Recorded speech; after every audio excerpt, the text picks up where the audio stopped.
Selim pun menjawab, lupakan itu Nurbanu, itu masih terlalu cepat.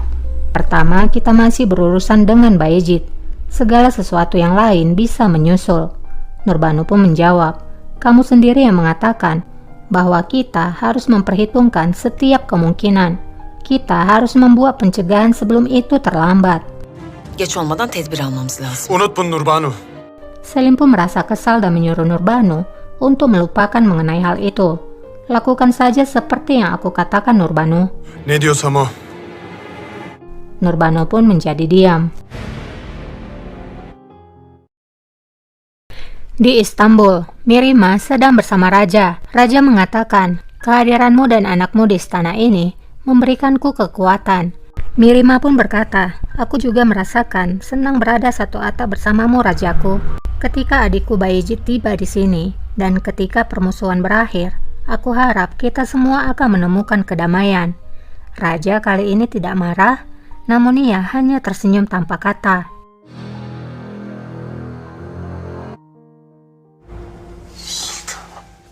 Setelah itu, Mirima pun keluar dari ruangan Raja. Sumbul pun bertanya apa yang dibicarakan oleh Raja. Bagaimana sikapnya terhadap pangeran? Mirima pun menjawab, Raja penuh dengan teka-teki. Perilaku Raja sama seperti sebelum kematian Pangeran Mustafa. Ibu melakukan apapun agar Raja berbicara, tapi Raja tidak mengatakan sepatah kata pun. Sumbul pun merasa khawatir mendengarnya. Tidak berapa lama, Alipasa pun menghampiri Mirima. Mirima pun mengucapkan selamat kepada Alipasa atas jabatan barunya. Menjadi Wazir Agung bukanlah tugas yang mudah. Sağ olun sultanım. Hünkârımızın lütfu. Benim... Ali pun mengucapkan terima kasih kepada Mirima Sultan. Raja menganggap diriku mampu memikul tanggung jawab yang dibawa oleh segel ini. Mirima pun berkata, ada baiknya kita bertemu satu sama lain. Aku ingin kita berbicara secara pribadi. Ali pun bertanya, apakah ada masalah? Mirima pun menjawab, ada sesuatu yang tidak bisa kita bicarakan di sini. Datanglah ke Istana Marble malam ini. Kita akan bicara di sana. Orada konuşuruz. Emredersin. Ali pun menuruti perintah dari Mirima. Di taman istana, Sumbul yang penasaran bertanya apa yang ingin dikatakan oleh Mirima kepada Alipasa. Apakah mengenai Pangeran Bayezid? Mirima pun menjawab, kamu bisa menganggapnya seperti itu. Jika aku menikah dengan Rustem selama ini, itu karena kekuasaan dan posisi yang dipegangnya. Oleh karena itu, ibu menentang perceraianku. Kini kekuasaan dan gelar ada di tangan Alipasa. Aku harus dekat dengannya untuk adikku. Sumbul pun bertanya, apakah ini hanya untuk adikmu? Mirima pun menjawab, aku telah mendengar banyak cerita yang berbeda Sumbul. Aku mencoba belajar sesuatu dari mereka masing-masing. Apakah kamu ingat tentang tanteku, almarhum Hatice? Dia menikah dengan seorang Wazir Agung dan mengumpulkan pengaruh di istana. Sama halnya dengan Fatma Sultan. Sumbul pun menjawab, namun keduanya tidak berakhir dengan baik. Mirima pun berkata, dekat dengan kekuasaan dan mengambil bagian dalam permainan ini adalah sifatku. Benim tabiatımda var. Mirima lalu melihat Jal Mahmud. Mirima pun bertanya pada Sumbul, apakah dirinya sudah memperingati Jal Mahmud. Jika dia sampai mengatakan sepatah kata pun mengenai kematian Rustem Pasha, maka dia harus tahu apa yang akan terjadi padanya.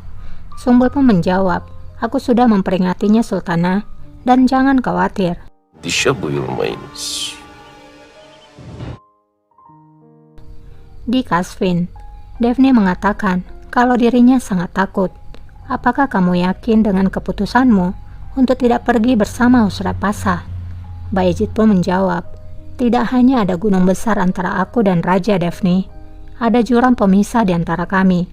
Andai saja aku tahu bahwa aku bisa menghubunginya, maka aku tidak akan menunggu untuk mencium tangannya. Daphne pun bertanya, lalu apa yang akan terjadi jika kamu bertemu Raja? Apakah kamu percaya kalau dia akan memaafkanmu? Bayezid pun menjawab, aku tidak tahu. Percayalah, aku tidak mengetahuinya. İnan bilmiyorum.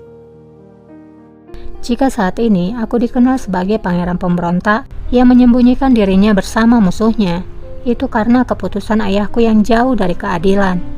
Daphne pun berkata, Meskipun orang lain tidak tahu, tapi kami tahu kalau kamu tidak bersalah.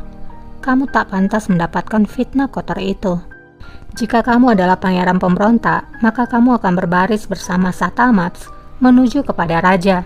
Tapi kamu tidak melakukannya.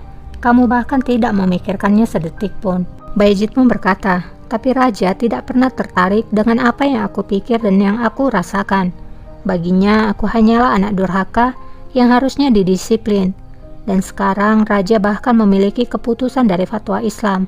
Bayezid pun menangis sambil mengatakan, dia tidak mencintaiku. Dia tidak mencintaiku seperti dia mencintai Mehmet, Cihangir, Mirima, dan Selim. Dia tidak mencintaiku sedikit pun. Dia tidak mempercayaiku. Hiç güvenmedi bana. Beni sevmedi. Bayezid pun ingat kejadian sewaktu ia kecil. Selim, Bayezid bertanya pada raja, mengapa Selim selalu ikut berperang? Aku bukan lagi anak kecil. Aku bisa menangani diriku sendiri. Tidakkah kamu mempercayaiku? Raja pun menjawab, Bayezid, pangeran pemberaniku.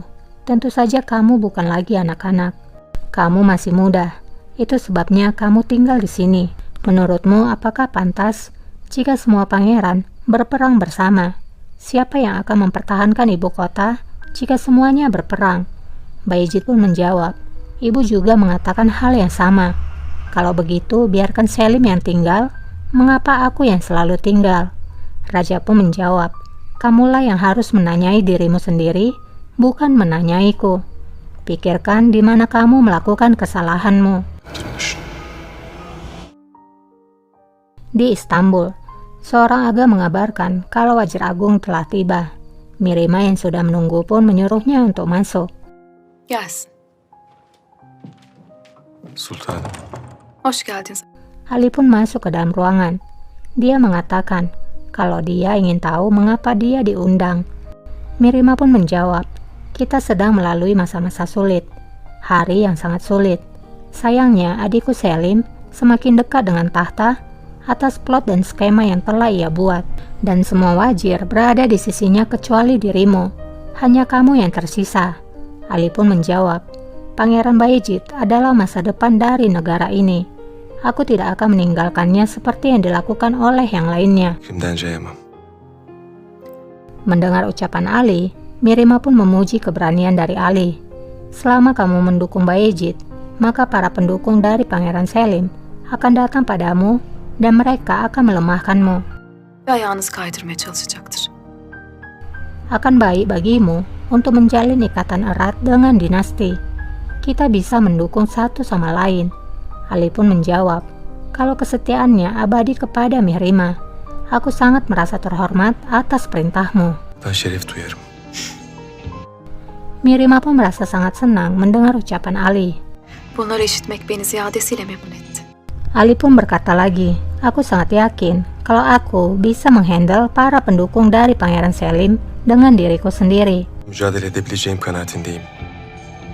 Setelah mengetahui visi dan misi mereka adalah sama, Ali pun meminta izin untuk pergi. Şehzadem, sultanım. Di Konya, Gajanfer datang ke ruangan Selim dan memberikan surat dari Sokolo. Selim pun membaca surat itu. Sokulu Mehmet Bey. Nurbanu pun penasaran dengan isinya dan kemudian bertanya apa yang telah ditulis oleh Sokolo. Apakah dia ditunjuk sebagai Wazir Agung? Selim pun menjawab, sayangnya tidak. Raja memberikan posisi Wazir Agung kepada Semisali. Nampaknya Raja meremehkan kerja keras Sokolo dalam beberapa tahun terakhir. Geçtiğini hafife almış. Nurbanu pun bertanya, apakah Sokolo akan bertindak gegabah karena kecewa? Selim pun menjawab, aku pikir dia tidak akan melakukannya.